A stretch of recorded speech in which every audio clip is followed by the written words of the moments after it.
आज आपण बनवते मक्याचा उपमा. जे मक्याची भरड आपली असते त्याच्यापासून आज आपण उपमा बनवणार आहे. त्यासाठी आपण कढई ठेवली गॅसवरती. थोडंसं गॅस बारीकच ठेवायचं. थोडंसं तूप टाकून घ्यायचं.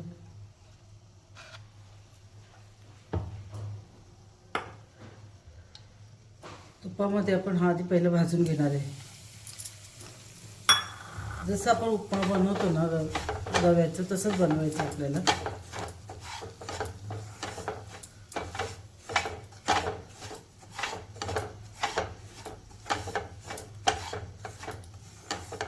खरपूस असं भाजून घेऊया आपण.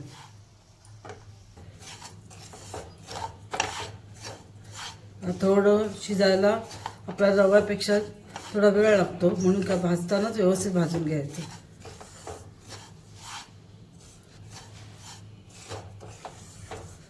मस्त वास पण सुटला भाजता भाजता. आता आपण हा प्लेटमध्ये काढून घेतोय एका.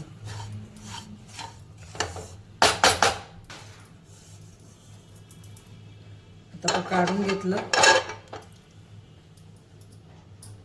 आता आपण फोडणीची तयारी करतोय.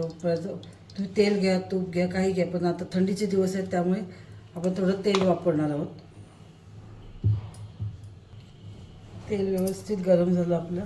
त्याच्यामध्ये राई, जिरं, कढीपत्ता, मिरच्या, 4 बारीक कापून घेतलेल्या मिरच्या मी घेतल्या. त्याच्यामध्ये काजू थोडे परतून घ्यायचे. कापलेला मोठा कांदा एक,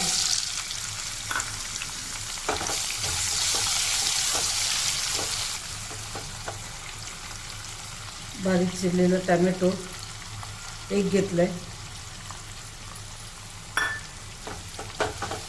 एक टॅमॅटो आणि एक कांदा असं मिश्रण घेतं. तुम्हाला जर जास्त उपमा बनवायचं असेल तर तुम्ही जास्त घेऊ शकता.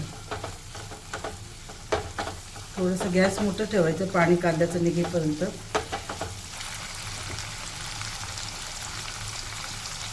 कांदा टॅमॅटो व्यवस्थित शिजायला पाहिजे पटकन, त्यामुळे मीठ टाकून घेऊ. थोडंसं मी 1 चमचा आधी मीठ टाकलं आहे. गॅस बारीक करायची. त्याच्यावरती झाकण ठेवूया.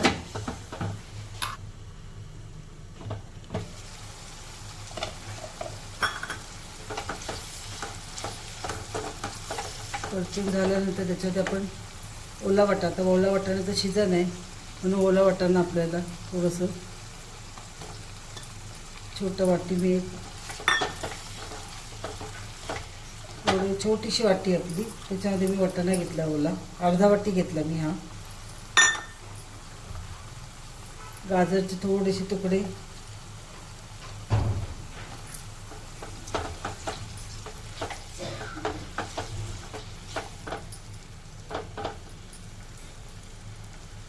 आता याला झाकण ठेवून मंद आचेवर आपण 2 ते 3 मिनटं शिजून देणार आहोत. त्याला आपण तेलात परतून घेतलं व्यवस्थित. त्याला 2 मिनटं आपण वाफेवरती ठेवलं. आता जेव्हा आपण 1 वाटी रवा म्हणजे मक्याचं हे घेतलेलं होतं त्याच्यामध्ये आता 2 वाटी पण पाणी ओतणार आहोत. पण 1 वाटी ओतलं होतं. आता ही दुसरी वाटी. आपण थोडी हळद,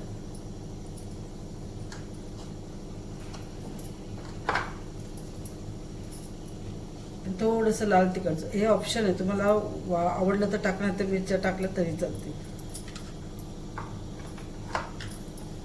थोडंसं मीठ टाकलं होतं आणि अजून थोडंसं मीठ टाकणार आपण. या पाण्याला आपण व्यवस्थित उकळून घ्यायचं.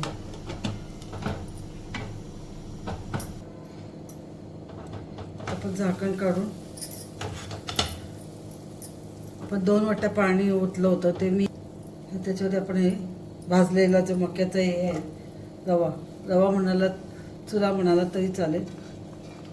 त्याला असं हलवून परतवून घ्यायचं. व्यवस्थित एकजीव करायचं त्याला.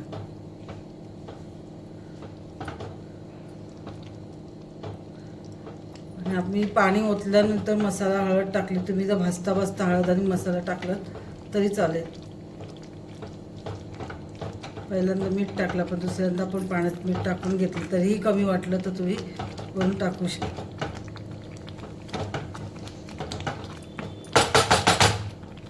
थोडी वेळ झाकण ठेवा.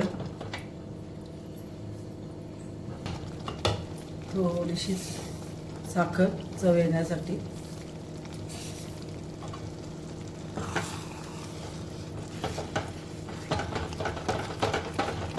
याला रव्यापेक्षा थोडंसं उशीर लागतं शिजायला. थोडंसं हलवून घेतलं परत आपण बघायचं याच्यामध्ये मीठ कमी असेल तर मीठ टाकून घ्यायचं. परफेक्ट मीठ आहे, काही कमी नाही. परत झाकण ठेवून याला आपण 1 ते 2 मिनटासाठी घ्यायचं. मध्ये बघायचं जर शिजलं असेल तर आपण उतरून घेऊया. आपण झाकण काढू. मस्त शिजलेला आहे आपला उपमा. तुम्ही घरी करून बघा, तुम्हाला नक्की आवडेल. माझी रेसिपी कशी वाटली मला कमेंट करून नक्की सांगा. आज काहीतरी आपण नवीन बनवले तर मला नक्की कमेंट करा.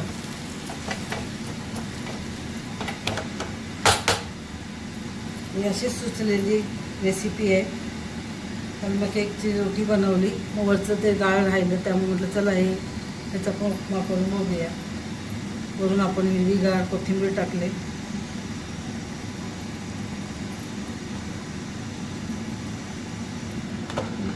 झाकण बंद. आपली रेसिपी झालेली आहे.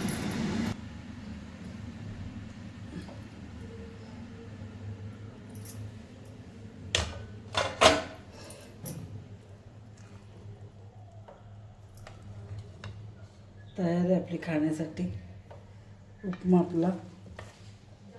तुम्हाला आणि आवडला असेल आधी करून बघा, तुम्ही नक्की करून बघा.